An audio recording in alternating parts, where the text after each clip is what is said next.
100,000 views, 15,000 likes, more than 700 comments, 5,000 subscribers. I had half the amount before posting the video. Guys, thank you so much for the overwhelming support. I I know I really should have wanted this considering I spent the last half a year on it, but thank you. Having so many people appreciate and validate my work makes me livid and it makes me glad that I put in that much effort.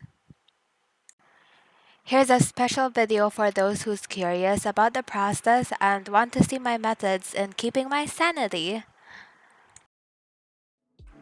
Hi everyone, it's Miwa and today I'm gonna show a time-lapse of everything I did in my Meteor Shower Omori animation music video.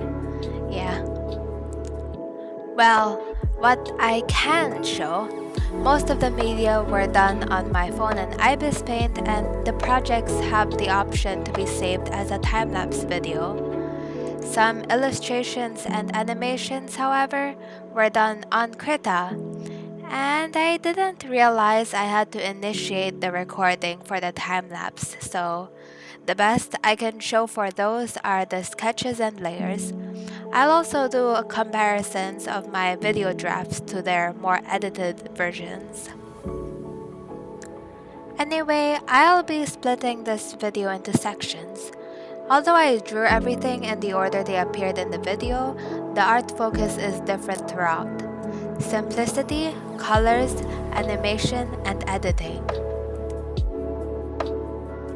The time-lapse videos will also be shown according to what category they fit in. I'll also answer some questions and break down my processes like my sketches and palettes. Now enough talking, let's get into the video.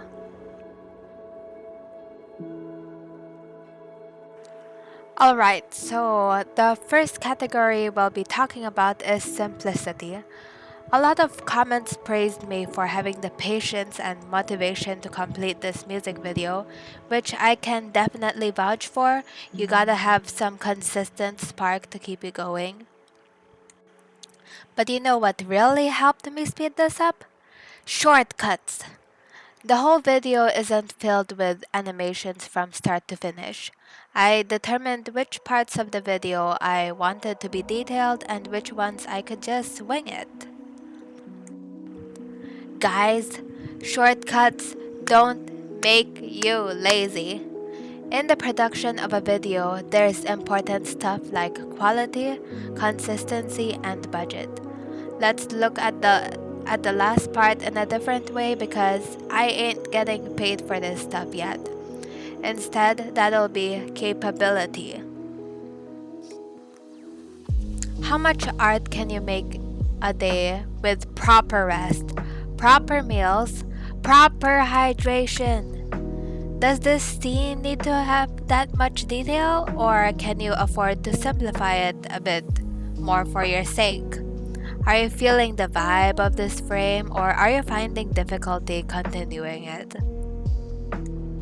Maybe you can redraw it into something you'll enjoy, or redraw a previous frame to turn it into a case of parallelism instead, or just scratch it and fill that instrumental portion with a sped up version of the animatic you did complete.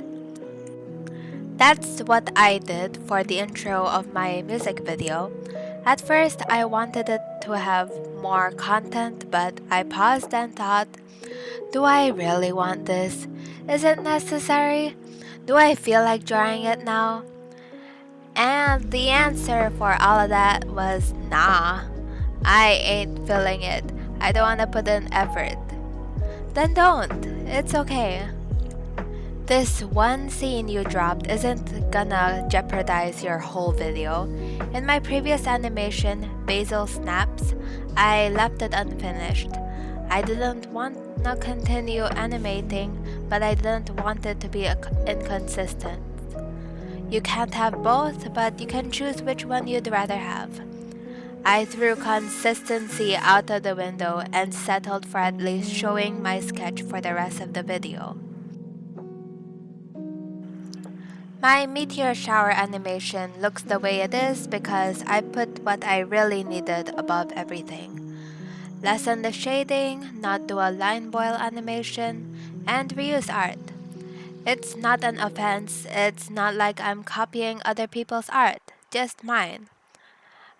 This advice isn't very useful if you are working as an artist. Sorry if it sounded insensitive to people who can't afford drawing what they like, but that's another can of worms to open. I decay what to tell you. I don't know what to tell you. This is just how I got through my personal project. It's not a video on how to survive as a working artist. This is more like me explaining how I kept my sanity. Lol lol lol. Okay, time for color. One of the comments under the video asked how I got the colors to look really nice, and while skill and experience do play a big part, one thing I relied on was what vibe I wanted the scene to give up. Okay, I know that's not really clear, but bear with me for a second. Whether you realize it or not, colors can initiate certain emotions in people. This is what Omori did, giving a space fantasy feel in Headspace, a dark and suffocating atmosphere in Sunny's house, and an almost nostalgic vibe in the real world's natural colors. Since my target audience was already very exposed to these palettes, I used them to further develop my video. Of course, I assigned other colors aside from what Omori had shown. I couldn't afford it to be as dark as the scenes at night, so I used purple to represent it.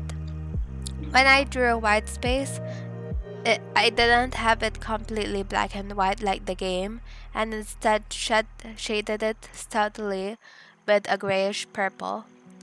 To represent the day of the recital, I used an overall gray palette with hints of red, and when doing the Basil boss fight sequence, I used a deep blue with glowing red and cyan.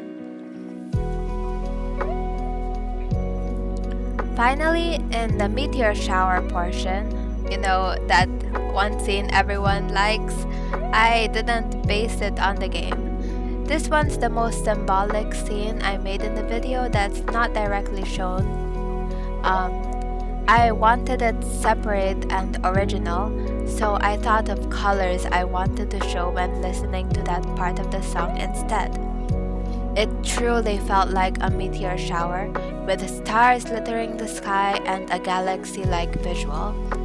I used pink, purple, and blue because I always liked space-themed pictures with those colors.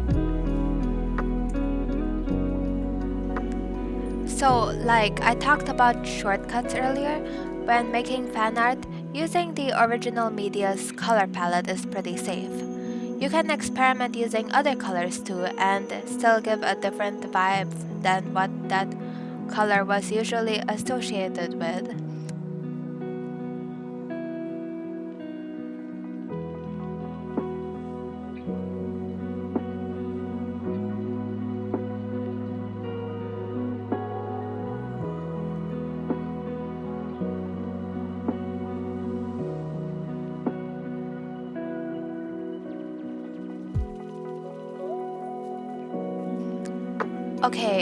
Right. I talked about having different vibes according to what part of the game we're in, but in this instrumental part, I actually just had fun with it. I was still having practice drawing on Krita, and I wanted to try drawing how I usually did. I did say in the title of the video that it was fully shaded, but this wasn't my normal way of shading. To have it consistent and easier in the animation bits, I made it into more of a pattern in the hair. So for this part, I was able to take a break from the actual animation and make illustrations I missed doing. It's not as good as what I used to make, but I just thought that it'll be way better for my fingers and eyes if I stared up at a computer rather than a phone screen.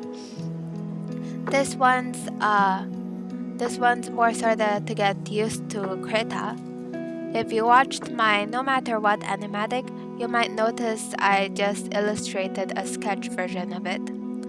Like I said, I worked on this music video for a long time, so I made this video as a filler, to have something to post.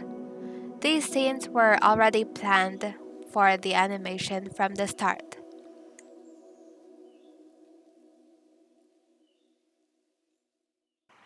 Speaking of animation, this is my favorite part in the whole video, in the whole animatic. I know there's only a couple of scenes with obvious movement, but animating them made me so giddy. Okay, so someone asked a question on how I made the hair look so good, and I'm gonna answer it in the context of animation because I decay what to tell you about actually drawing hair.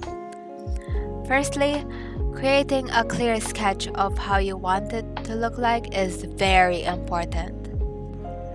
In this part, I made a big mistake of making this sketch very rough, so I had trouble rendering it in the end. I even had to go back and add some more frames to make it less choppy. Here's a comparison of before and after I edited it. No matter how grand or small the animation is, it's a good practice to set up a proper sketch of how you want it to look like. If the level of animation is simple enough that you think you can just skip this step, go ahead. I myself skipped the line art in animating, just because it was easier for me to get straight onto rendering. You don't have to be so strict on your method of animating, but it is really good to analyze what you're capable of doing. I don't want to sound bad, but like I said earlier in the simplicity section, in a personal project like this, stick to what's really important and what you're comfortable with. If you really want that animation but don't feel confident in drawing it out, that's okay. Start small, draw the important frames first, and you can add on to it as much as you want. You can choose to put in more details if you can, but even just having it consistent ties the whole thing together. Okay, right. Back to animating hair. Sorry for going on a tangent. Here's an actual tutorial. The simplest way I can describe the movement of hair is that to a worm. Yeah, whenever I animate hair, I'm actually just thinking of worms with their heads stuck to the base. It doesn't have to be so realistic, like the characters could just be standing still and there wouldn't necessarily be wind. That's okay. Draw what you think would look nice. In this shot, I had the wind direction to just be blowing onto the character's face. To really harmonize everything, I went on the extra step and animated the clothes too. Think of a squirming worm, or a floating string, or a flowy blanket. It usually flows the same basic movement, so you can choose anything to help you visualize it. 4 or 5 main frames is enough to establish the movement, then you can add more details from there. It helps to check your animation every now and then. It's very unlikely for your frames to stay that way until the very end. I've had a bunch of animation frames, no matter how simple I thought it'd be, have to be adjusted and redrawn to look better. I used Ibis Paint for these, but worked on it before the new animation feature. So how did I review the animation?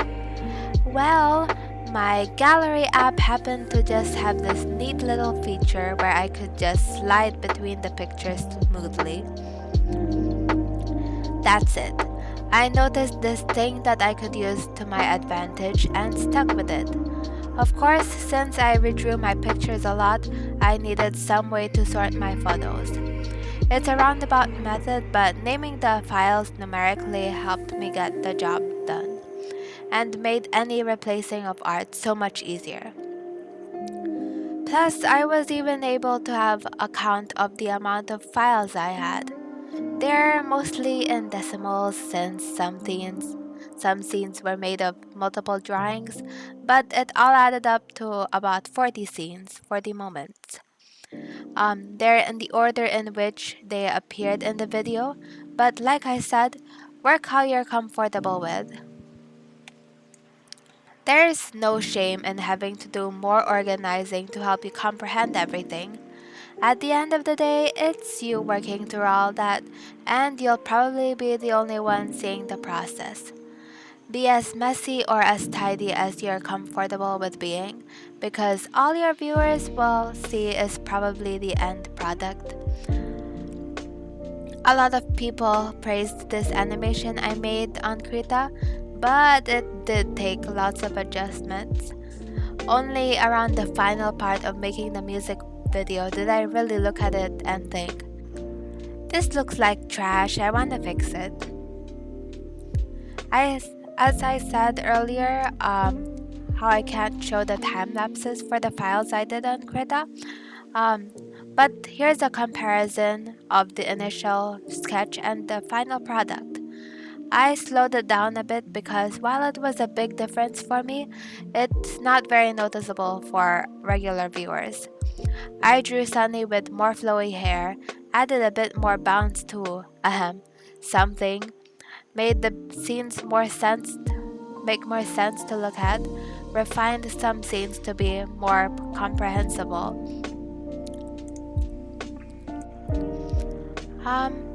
You can choose not to do this because, this part was literally 15 seconds. But refining even simple small bits can help change the way your animation looks. But like I said, just if you're feeling extra. Only around 5% of your viewers would be the type to watch your video on 0.25 times speed, so don't sweat it. Now, on to the final section, editing. I'm gonna be real here. This was the hardest part. After all that drawing and animating, you're telling me I gotta compile everything and make sure it isn't too still or boring anywhere? Not my forte. But it does create the biggest impact on your video, unfortunately. If this animation had just been slapped onto the video, with no camera movement, it will look stagnant. Having to cut parts of the animation was heartbreaking and painful, but alas, it looked better in the end for the viewers. Some scenes are better without any movement, but other scenes just really need that kick and bounce, you know? Don't be afraid to experiment. The earlier drafts of the video actually had a lot more glitches and flashes, but after lots of reviewing, I edited to what I thought was best. Same for the subtitles. The way they are presented in the video can make a big impact. At first, I just slapped it on top of all the art, but I didn't feel satisfied. I made the small adjustment of putting them behind the foreground but in front of the background. I say this is a small adjustment because to the viewers, it really isn't much of a difference. But to me, I had to separate the backgrounds of some art since I didn't do it from the start. These trivial changes were a pain to make, but you know what? Seeing the end result and knowing how it could have looked like just lights up a part of my artist heart. Wanna see something that could have ended up really different? This instrumental portion.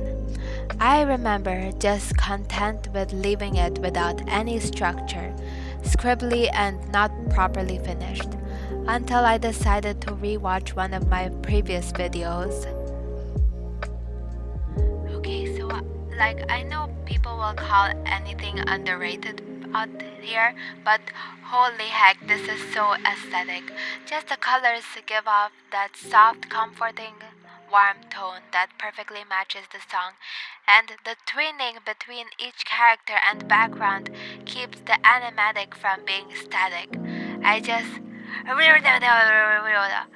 It's not fair. Why so underrated? Ah. And the twinning between each character and background keeps the animatic from being static.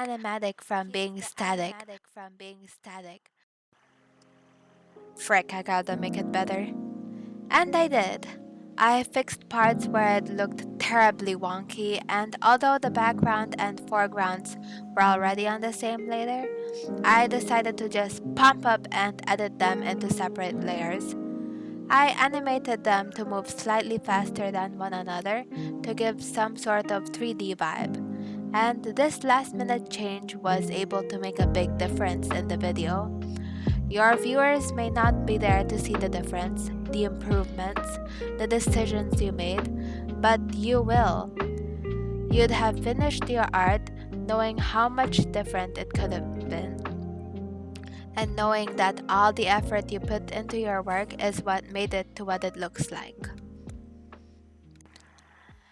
After all the meticulous changes and finishing touches, it'd be time to really finally reveal it.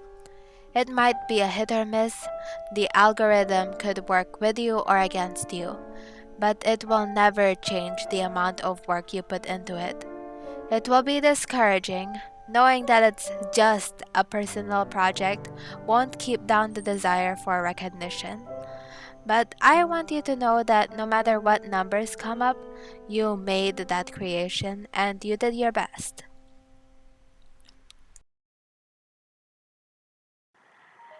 Thank you so much for watching until the end.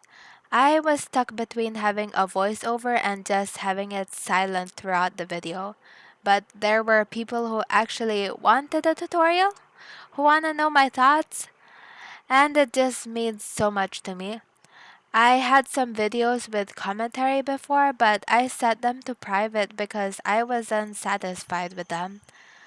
Let me know what you think about this video, and if you're okay with more content in this format. The script was kind of all over the place because I worked on this for some time and some things came up, so I had to put a pause on this for a while, but it really did make me feel appreciated and like my thoughts were worth listening to. I might finally get to work on the storytime animations I always dreamed of doing, and I hope you guys will be there to enjoy it as much as I will. Thank you again for sticking around, and I'll see you next time.